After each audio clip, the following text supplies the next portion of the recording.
let's face it, business mistakes, they're like PB&J. They just go together.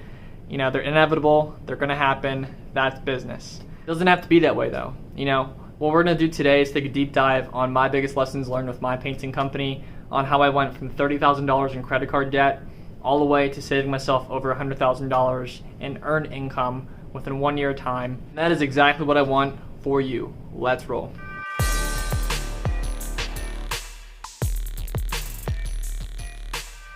Welcome back, guys.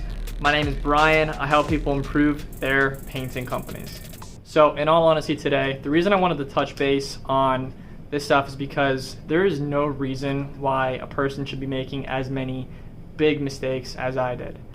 For those of you that don't know, this is my 3rd year with my painting company, and we're finally at the point where we are turning over more than 6 figures every month.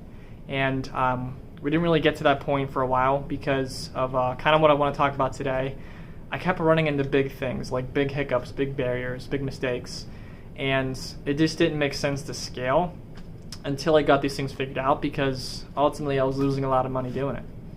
So I'm just going to dive right into it. Like the number one biggest thing that I think that someone should focus on from my lessons learned is to figure out your charge rate. So my biggest lesson was I wasn't charging enough. I was routinely charging at $50 an hour, which some of you might still think that might be kind of high. But there's me, another owner, and another owner. So there's 3 of us. Only 2 of us take pay.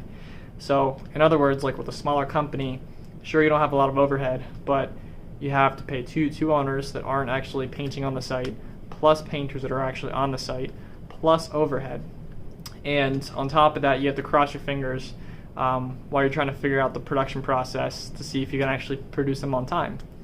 So that's kind of like what I was dealing with, because I wasn't really taught how to produce stuff correctly and like bid it correctly. And although I knew like a lot of the business stuff on the back end, there was clearly more that I had to like learn throughout the process.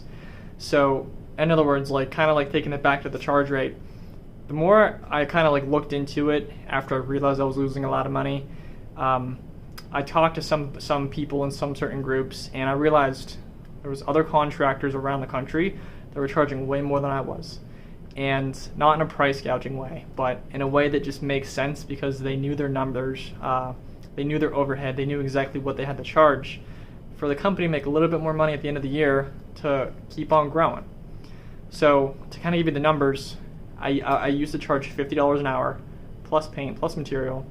And then the second I learned that people were charging more, I immediately increased my price, like just my charge rate, by 32%. To kind of give you like a reference point, if you produced $300,000 in revenue in 1 year, I basically, well, actually no, scratch that. My math's all over the place. But in other words, like if you produce $100,000 a year, I basically made myself an extra 30 grand cash without doing any more work. So in other words, I increased charge rate. That's the first thing that you should probably do, which at the end of this video, there's probably going to be a link around here on how to actually calculate that charge rate for you. I walk you through it step by step. And if you don't really have that down, it doesn't make sense to scale, because you're just going to keep losing losing money. The reason I started losing money at that charge rate is because we were continually going over budget too. I wasn't tracking it enough, which I didn't really realize we were like in that deep until about 3 months after the fact. So rule number 1, know your charge rate. Okay. The second lesson that I learned was putting too many people on job sites. So in other words, like it kind of goes hand in hand with me not really understanding the production process, but it seemed like the more people I put on that site, the less it took, or like the more it took away from the crew lead that was actually on that site. So like he either spent more time managing or more time like babysitting. It just seemed like the more people that kind of like we put on the site, we just kept getting more inefficient, and it took us longer to produce jobs with 6 people on one site than 3 people on one site. So again, that kind of piggybacked on the fact that my charge rate was kind of low. which made us keep going over. So it did get to a point where we had 6 people on one site every single time, and instead of breaking that up into like 3 different smaller crews of 2, just kept it one crew of 6, and we all stayed together. And although the culture was kind of cool and kind of fun, it just didn't make sense. And we kept being very messy and organized and losing a lot of stuff. And it was, I mean, like in my opinion, I'm never going to go back to a 6-person crew unless like we have like perceptively 3 crews of 2 and there's 3 leads and the project's big enough to push it out and have like each crew do their own thing. So again, lesson number 1, find your charge rate, know your charge rate, make sure you're making enough money, not only for you but for your company to grow, which includes all of your overhead expenses. Lesson number 2, again, too many people on sites. So in my opinion, I just have 2 people on sites now, maybe 3 max.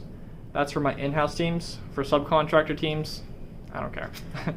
But in other words, it's a lot easier to track if there's just 2 people, and that crew lead on the site spends more time painting than managing. So in my opinion, it just works. And ever since I started doing that, on top of the daily tracking and all that stuff, our profit has been through the roof. Which brings me to my last portion of like what I figured out was a big lesson that I had to learn was we didn't have a culture of accountability. And by that I mean, like, we had crew leads on site and they knew that it was supposed to be a 3-day project with X amount of people on the site. But there really was no way to kind of keep that crew lead accountable because we just kept going over budget on every single job. And didn't really understand how to kind of like enforce that and have them care about it as much as I did. But long story short, eventually I figured out a platform or an app to like have crew leads be personally accountable for like tracking that job and producing it on time. So like either on budget or under. And to kind of give you some main reference points, we were producing about maybe 15% of our jobs on budget or like under budget, and we were like losing money on about like 80% of jobs.